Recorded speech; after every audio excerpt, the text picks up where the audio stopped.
Wala na pong makaraan dito sa service road. Alabang pasukat. Saka sukat po Alabang. Ito po, sakyan ng kasama ko. May nadamay pa pong tatlong sasakyan. Isa. Dalawa. Isang motor. Isang van. Tatlo. Tatlong sasakyan po nadamay. Nandun po yung kasama ko. Kasamahan namin sa trabaho. Papuntang Asian Hospital. Bumagsak po kasi itong ayan, yung kinakabit na to sa Skyway.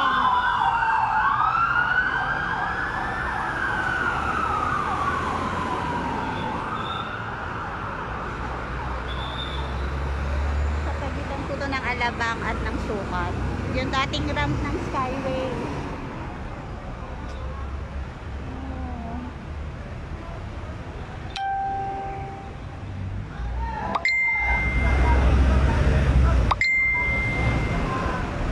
Yung sasakyan ng kasamahan ko.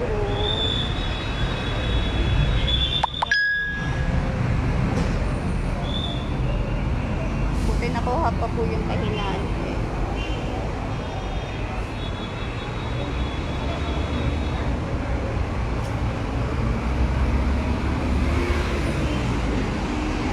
Nakaharang po ito sa kalsada. Wala na po makadaan dito sa soko.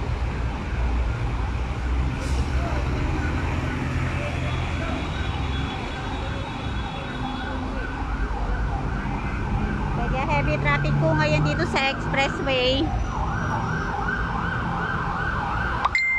pa northbound. Bumagsak po kasi ito yung kinakabit na bakal dito, yung ramp.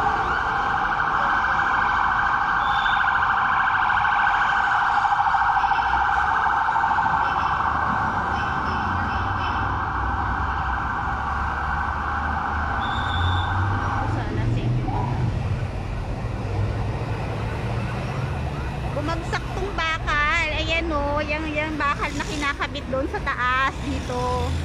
Ayan, hindi kinaya nitong lifter. Ayan, sana dyan siya ikakabit. Dyan. Ang bigat niyan, gabi. Ilang sasakyan no?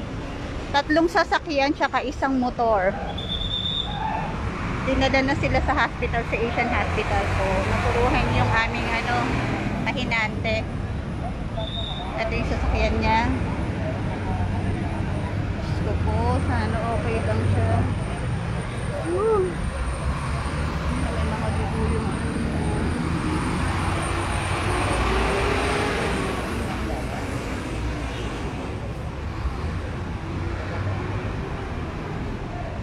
ito po, baka kamag-anak niyo po ito.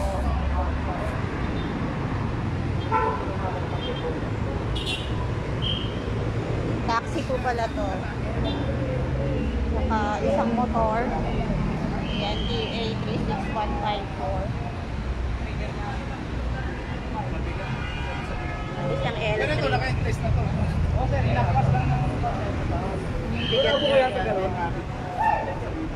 Hindi kinaya sir nung lifter. Hindi kinaya ng katawan yung counterweight. Oo. Bata, okay naman yung bata? Oo. Yung bata yung dito ako naman.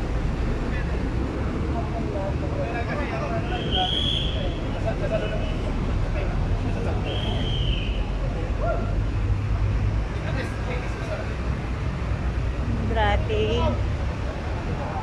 Pipi talaga siya. Kaawa naman kung mga nadamay.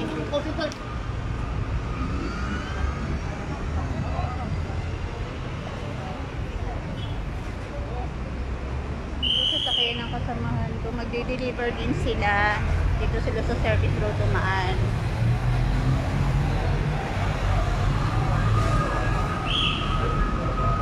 Sana naman okay lang. Ay, shit! Mayroon pang motor dito. Ayan, durog.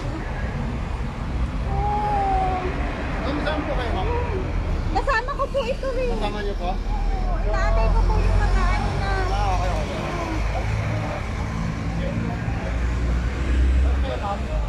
Sakli na rin po kami. Ito po, kasamahan ko po sa Saan logistics. ba may tao po sa loob? Wala po eh. Yung mga stocks po kasi importante po yan.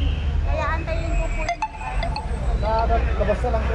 andun yung sasakyan ko po. Sa labas na lang yun. Kasi kasama yung for time. Sasara. Paano po yung pwede silang pumunta dito mamaya? Mamaya o, mamaya. O sige, antayin ko po sila ha. Kaya lalabas muna ako kasi kukuberan ako ng drive